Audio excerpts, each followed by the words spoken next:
tous, bienvenue dans ce nouvel épisode de l'IA, le droit et moi. Et aujourd'hui, on va parler d'un sujet qui va certainement parler à beaucoup de personnes, mais quid de l'IA et du shadow IT.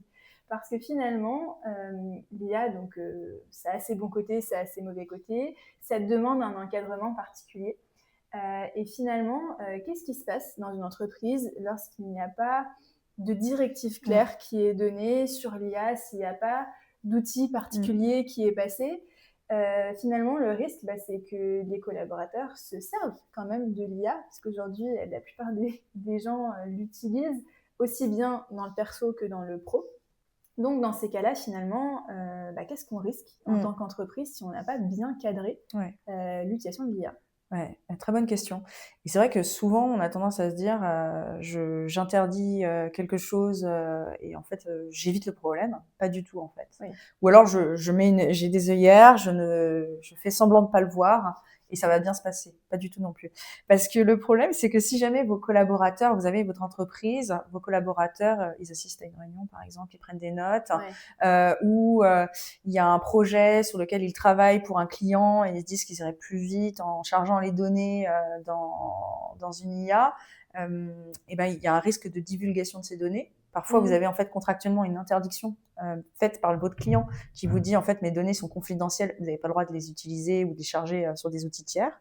Sauf que si vous le faites, par exemple, vous utilisez ChatGPT, tu as la possibilité de réutiliser les données à des fins d'entraînement de la solution ou dans des résultats tiers. Donc là, tu portes atteinte à la confidentialité. Il y a aussi des cas où ta donnée personnelle va être protégée par un droit de propriété intellectuelle ou va être le socle d'un futur droit de propriété intellectuelle. Tu as eu des cas au début de ChatGPT où justement des ingénieurs brevets tout simplement se challengeaient les revendications de leur invention avec ChatGPT, public, avec réutilisation de données. Sauf que, oups, en fait, il y a une condition qui est la nouveauté en termes de brevet.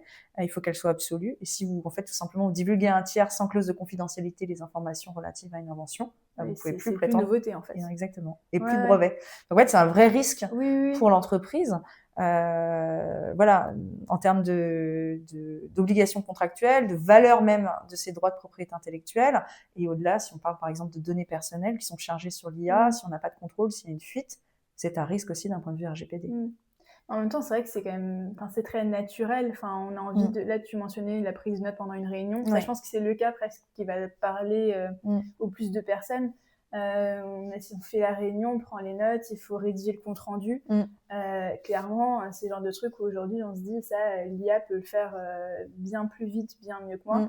Donc on peut être tenté en fait de copier-coller ses notes dans ChatGPT, de demander un résumé. Et là, du coup, c'est vrai qu'on n'a peut-être pas toujours conscience en tant que collaborateur, mais finalement, en fait, on engage la responsabilité de l'entreprise. Tout à fait. Et auquel cas, du coup, toi, tu conseillerais quoi finalement parce qu'il y a un peu le prisme, qu'est-ce qu'on doit dire aux collaborateurs. Donc là, c'est peut-être plus justement de l'adoption et de la conduite du changement. Donc, comment bien passer les messages aux collaborateurs, mais il y a aussi, est-ce qu'il y a un prisme un peu outil à avoir, des bons réflexes à avoir, choses à désactiver? Tu parles beaucoup d'entraînement des données, par exemple. Typiquement. Oui, je pense que c'est double. C'est d'abord en termes d'adoption, comme tu le disais justement, de conduite de changement. Je sensibilise mes équipes, je leur parle en fait. L'idée, c'est pas d'interdire, de toute façon, ils le feront dans votre dos. On utilise tous l'IA tous les jours, toi et moi, c'est pareil. Donc, c'est d'anticiper ça, de les aiguiller en fait dans le choix des outils, en privilégiant plutôt des outils qui vont être avec des licences restreintes, avec une suppression des historiques par exemple, si vous avez des données personnelles, avec la case décocher la réutilisation des données à des fins d'entraînement, ce genre de choses, vraiment de se dire j'anticipe, et aussi donner des guidelines clairs en termes de quelles données vous ne devez absolument pas charger ou anonymiser le cas échéant.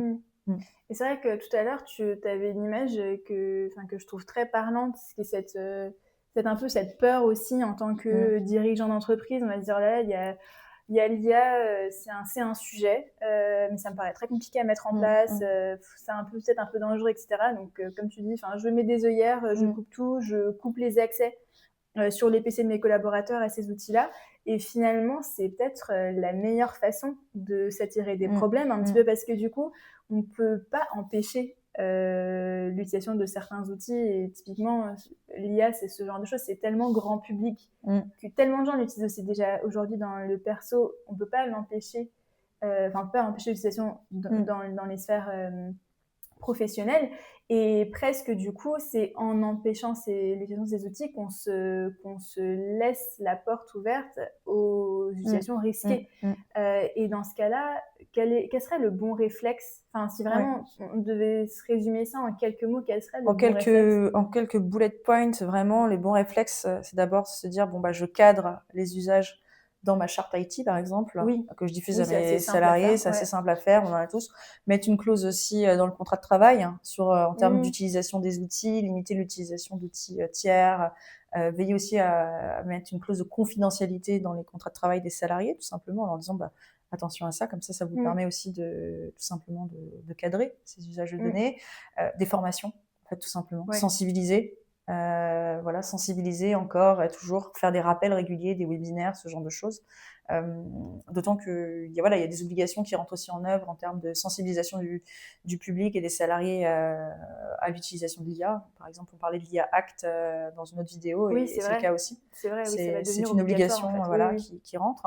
Rester pragmatique, bien sûr. Je pense que c'est vraiment rester pragmatique et choisir en tant qu'entreprise les bons outils pour ses utilisateurs, en se disant c'est moi qui conduis ce changement et je ne le subis pas. Oui, c'est ça. Oui, donc finalement, être proactif parce que ça va arriver dans tous les cas. Et comment est-ce qu'on fait pour que l'utilisation soit la mieux cadrée possible et qu'on reste bien maître de ce qui est fait au sein de son entreprise.